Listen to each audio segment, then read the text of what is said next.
Some early parts are recreated using AI to complete our story. Stay with us. शुरुआती कुछ हिस्से हमारी कहानी को पूरा करने के लिए एआई से बनाए गए हैं। हमारे साथ बने रहिए। डे 1 बिना प्लान के सफ़र की शुरुआत। वीकेंड में कहीं शांत जगह जाने का प्लान था। पुणे से पास कोई बीच ढूंढा। स्कूटी तैयार थी, बैग्स पैक थे और हम रेडी थे। लेकिन जैसे ही रात में होटल चेक करना शुरू किया, सारे होटल्स फुल। एयरबीएनबी, Booking.com, हर जगह वही जवाब, सॉरी, नो रूम्स अवेलेबल। रात के 12 बज गए थे। टेंशन बढ़ रहा था। इतना सब प्लान किया था और अब कोई जगह ही नहीं मिल रही। फिर एक दोस्त ने बोला, तुम लोग अंजरले बीच ट्राई कर लो। नाम भी पहली बार सुना था। हमने सोचा, ऐसा कौन सा बीच है जहाँ वीकेंड पर भी क्राउड नहीं होता। थोड़ा डाउट भी हुआ, कहीं ये जगह बेकार तो नहीं। लेकिन बैग्स ऑलरेडी पैक थे, तो हमने कहा चलो जो होगा देखा जाएगा। और अगली सुबह हमने शुरू किया एक ऐसा सफर जिसका प्लान नहीं था, लेकिन यादें जिंदगी भर की बन गई। डे 2 टूटा भरोसा और मिला स्वर्ग। सुबह 9 बजे निकले पुणे से। स्कूटी रेडी थी, मोबाइल माउंट लगा हुआ था और दिल में एक्साइटमेंट। डेस्टिनेशन अंजरले बीच। मैप्स ने रास्ता दिखाया, लेकिन क्या रास्ता दिखाया। घाट का सेक्शन शुरू हुआ, सड़क नहीं सिर्फ गड्ढे। बाइक इतनी हिली कि मोबाइल माउंट ही टूट गया। अब एक हाथ से फोन पकड़ना और दूसरे से स्कूटी। बस किसी तरह पहुंचने की जिद थी। दिल में डर था, अगर रास्ता ऐसा है तो बीच कैसा होगा। उस वक्त लगा शायद ये ट्रिप जिंदगी की सबसे बड़ी गलती है। रास्ता खराब, मन में डर और डेस्टिनेशन का कोई भरोसा नहीं। लेकिन जैसे ही अंजरले पहुंचे, बीच इतना साफ, शांत और खूबसूरत था, भरोसा ही नहीं हुआ। और सबसे बड़ी बात, हमारा स्टे बीच से लिटरली 1 कदम की दूरी पर। आमचा स्टे इथे सगळ्याच गोष्टी एकदम अशा एकदम क्लास 1 कंडिशनमध्ये आहे आणि डायरेक्ट सी व्ह्यू आहे। ते सगळ्यात बेस्ट गोष्ट वाटली मला। आम्ही आत्ताच पोहे खाल्लेले इथे बसायसाठी झुला पण होता आणि हे सगळं आमचं प्रायव्हेट झालं असं समजून घ्या। थोड़ी देर बीच पे घूमे, नहाए, फिर करीब 3:30 बजे लिया पहला कोस्टल लंच। सादा घर जैसा और दिल से बना हुआ खाना। तभी होटल वाले ने बताया, ये बीच पे शराब और स्मोकिंग पूरी तरह से बैन है, इसीलिए यहाँ कोई भीड़ नहीं होती। हम जैसों के लिए ये किसी वरदान से कम नहीं था। ना कोई शोर, ना कोई गंदगी, बस लहरें, सूरज और सुकून। हमारा स्टे था प्राइम बीच रिजॉर्ट। बीच लिटरली 1 कदम दूर था। रूम से लहरों की आवाज आ रही थी।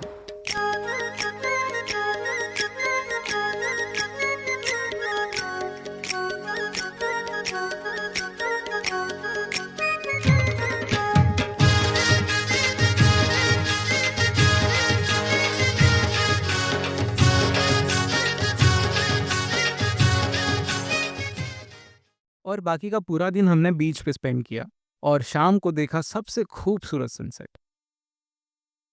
रात को खाना खाने के बाद हमने सेलिब्रेट किया अनुष्का का बर्थडे। आजू बाजू कोई भी केक की शॉप नहीं थी, तो हमने ब्रिटानिया केक ही कट करना सही समझा। ये सिंपलिसिटी ही थी जो इसे परफेक्ट बना रही थी। उस रात हमने तारे गिने और महसूस किया, जो चीज़ प्लान नहीं थी वही सबसे प्यारी बन गई। King under the carpet of stars. Day 3 सुबह की शुरुआत हुई। खाली बीच, हल्की धूप और ठंडी हवा के साथ। पीछे से लहरें भी आ रही है। वाह, इतना शांत बीच, वीकेंड पर भी कोई क्राउड नहीं और हम में फुल एनर्जी भरी थी।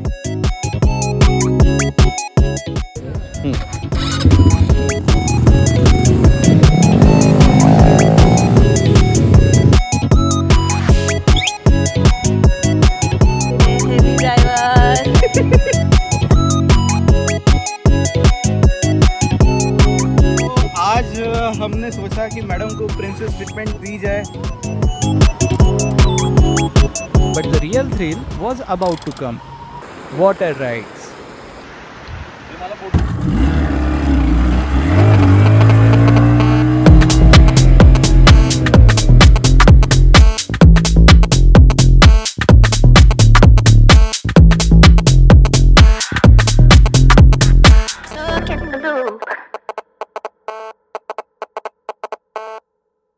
बीच पर टहलते हुए हम सोचने लगे, यार इतनी खूबसूरत जगह कोई कैसे छोड़ देता है. शायद अब सुकून रेयर है.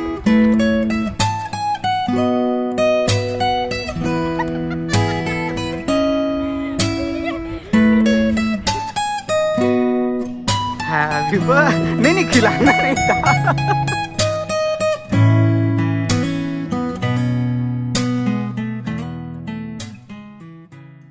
इस बीच एक लोकल लड़का मिला. उसने देखा हम कैमरा लेकर घूम रहे हैं और बोला, डॉल्फिन्स देखनी है. हम चौंक गए, यहाँ डॉल्फिन्स भी दिखती है. उसने बताया रोज सुबह 7 से 9 बजे के बीच ही आती है और वो टाइम हम कब का मिस कर चुके थे. तो फाइनल किया कि कल सुबह देखने चलेंगे. लंच करते करते हम रिजॉर्ट ओनर से मिले. उन्होंने बताया, अंजरली हर साल टर्टल कंजर्वेशन फेस्टिवल होस्ट करता है. टर्टल फेस्टिवल यहाँ पे जो टर्टल अंडा देने के लिए आते हैं उनका जो नेस्ट है वो प्रोटेक्ट किया जाता है. यहाँ पे उसके लिए कुछ लोग रखे हैं, गवर्नमेंट ने रखे हैं. हाँ, के अंडर गवर्नमेंट ही है. और फिर हेचिंग का पीरियड रहता है. अच्छा, अभी तो वो लोग उसको प्रोटेक्ट करके एक जाली में ऐसा रख ले प्रोटेक्ट करके. तो उसके बाद करीब 40 to 60 डेज का उनका हेचिंग का पीरियड रहता है. अच्छा, तो वो होने के बाद उनका जो सेम मतलब पहले से जो लोग उनको लाके वो अंडे डाल के वहाँ पे रखे हुए हैं, वो हैच होने के बाद, हैचिंग होने के बाद जो छोटे पिल्ले ऐसा निकलते तो उनको छोड़ देना वगैरह ये सब उनका ही काम रहता है. वो लोग सब वही करते हैं. अच्छा, हाँ, तो ये जो फेस्टिवल अपन मनाते हैं, तो आप बेसिकली बोल रहे हो कि टर्टल आएंगे, वो अपना नेस्ट बनाएंगे, वहाँ पे अंडे देंगे और वो चले जाएंगे, फिर अंडे वहाँ पे ही रहेंगे. ओके, अंडे को प्रोटेक्ट करने के लिए गवर्नमेंट ने एक संगठन बनाया है जो उसकी रक्षा करता है, अंडे की उनका देखभाल करता है और वो अंडे कोई चुरा ना ले या फिर खा ना ले, ये देखता है. बराबर. तो ये जो पीरियड रहता है ये 30 to 60 डेज का रहता है. यस, अंडों में से बेबी टर्टल बाहर टर्टल बाहर नहीं होता है. एग्जैक्टली. पे उनको हाथ नहीं लगाने देते हैं. अच्छा, क्योंकि वो बहुत ही मतलब क्या बोलते हैं, छोटे जब नाजुक रहता. हाँ, नाजुक रहता, बहुत ही ये रहता. तो इसके लिए वो लोग हाथ नहीं लगाने देते. वो लोग एक पर्टिकुलर बॉर्डर के पीछे ही उनको रखते हैं जो लोग का देखने के लिए आते हैं. तो भी कितने टर्टल्स अंडे देने के लिए आते हैं? एक मैक्सिमम लास्ट टाइम में कुछ 20 या 25 अच्छा, ऐसे कुछ नेस्ट था. अच्छा. टाइम एक पे टर्टल कितना अंडे देता है? 100 to 150. बाप रे, एक टर्टल एक टर्टल 100 to 140 अंडे एक टर्टल देता है. तो 25 टर्टल्स के कितने हो गए? बहुत हो गए. बहुत हो गए. तो ये सारे एक साथ हैच होते हैं या उनका भी कुछ पीरियड होता है? पीरियड रहता है. अभी से जब टर्टल ये अभी आया हुआ है ना, पहले दिया. हाँ, तो ये रखा है हेचिंग का. तो उनका 40 डेज या 60 डेज में वो हो जाता है. और आगे पीछे आते हैं ना, आगे पीछे. एक टाइम पे तो कोई आते हैं ना. अच्छा, आज है तो कोई 8 दिन के बाद या 15 दिन के बाद ऐसा रहता है. तो अभी अपने पास में कितने टर्टल्स का अंडे दिए? अभी या 10 अंडे? 10 या 20 तो हुआ है. 20 नेस्ट तो हुआ है. 20 नेस्ट हुआ है. हाँ हाँ. ओके, तो या और एक महीने, और एक महीने में पकड़ लो. तो अप्रैल पकड़ लेते हैं. अप्रैल पकड़ लेने. अप्रैल में सीजन आएगा जब वो अंडे हैच होंगे. अब 10 टर्टल अंडे दिए मतलब तो भी 1000 अंडे होंगे वो. हाँ, आराम से 1000 अंडे होंगे और अपने को ये मौका मिल सकता है कि हम उन 1000 अंडों में से निकलने वाले बच्चों को, बेबी टर्टल्स को देख सकते हैं. वो मोमेंट बड़ा प्योर सा होता है, नेचर और इंसान का एक छोटा सा कनेक्शन. कभी कभी सफर को परफेक्ट बनाता है वो जो हम सोच के नहीं, महसूस करके पाते हैं. बीच का सनसेट हम पहले ही देख चुके थे और पूरा दिन समुंदर के साथ बिताकर दिल चाहता था कुछ और, कुछ नया. तो हमने लोकल लोगों से पूछा. उन्होंने कहा, हाँ यहाँ सनसेट पॉइंट भी है.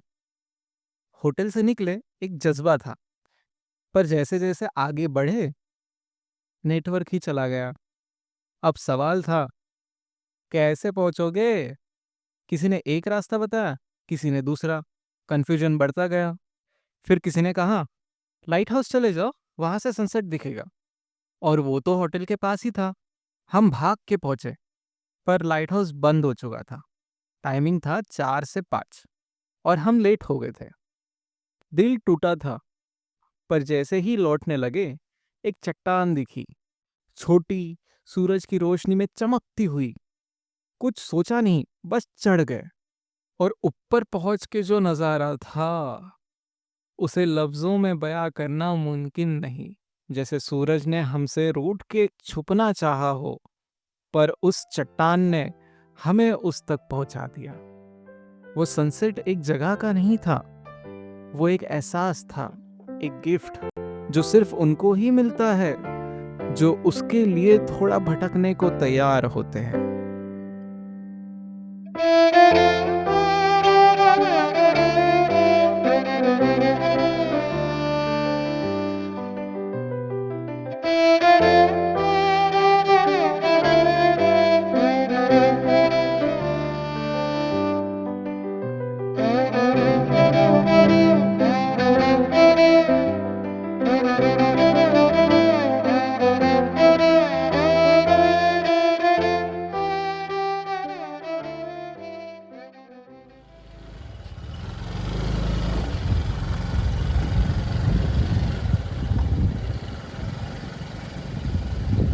अभी भी वो सामने गाड़ी रुकी है, उसकी वजह से यहाँ से देखो, ये हमारा रिजॉर्ट है। और ये जो आपको दिख ही रहा होगा थोड़ा बहुत, वो देख रहे हो, वो सब अभी सनसेट हो चुका है। सूरज ढलने के बाद का जो नज़ारा होता है।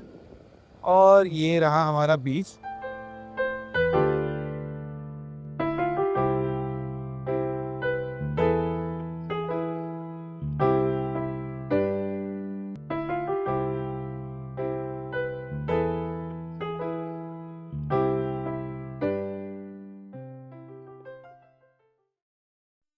डे 4। सुबह जल्दी उठ गए, आज दिन खास था। मंडे का दिन था और जैसे ही बीच पे पहुंचे, ना कोई बोट रेडी थी, ना कोई क्राउड, ना टूरिस्ट, ना डॉल्फिन। बीच ऑलमोस्ट खाली था। हमने बोला, ये क्या प्रैंक हो गया? मैंने उसी लड़के को कॉल किया। उसने बोला, सर कम से कम 10 लोग चाहिए राइड के लिए, वरना बोट नहीं जाएगी। हम थोड़े परेशान हुए लेकिन हार नहीं मानी। बीच पे घूमते हुए हमने कुछ टूरिस्ट से बात की और धीरे धीरे लोग तैयार होने लगे। थोड़ी देर में हम सब रेडी थे और बोट राइड शुरू हुई।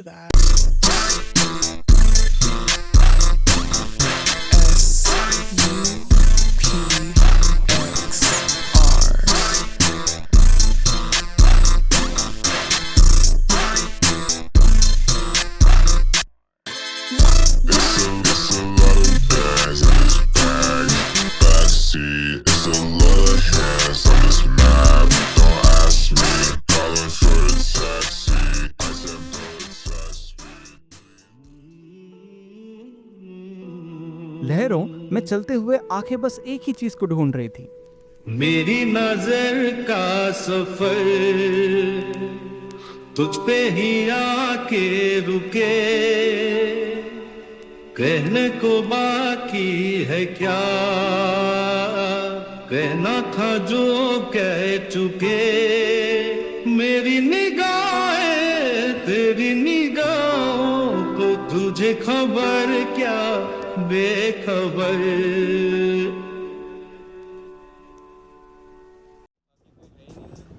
वो वाली एक बोट है।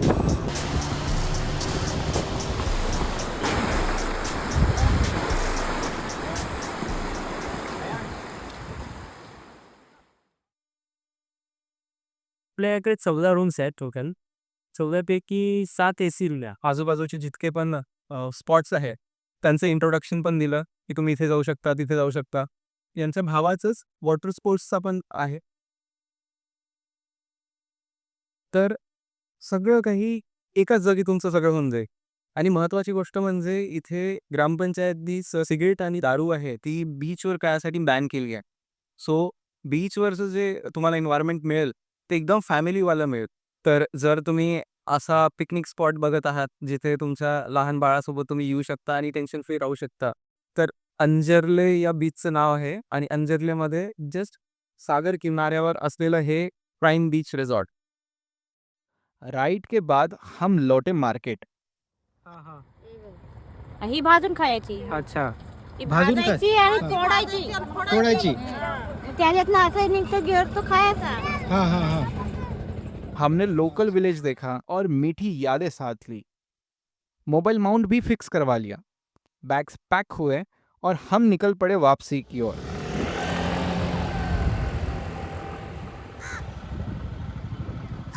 तो हम वहाँ जाके आए डॉल्फिन के लिए और यहाँ पे हमारा रिजॉर्ट था.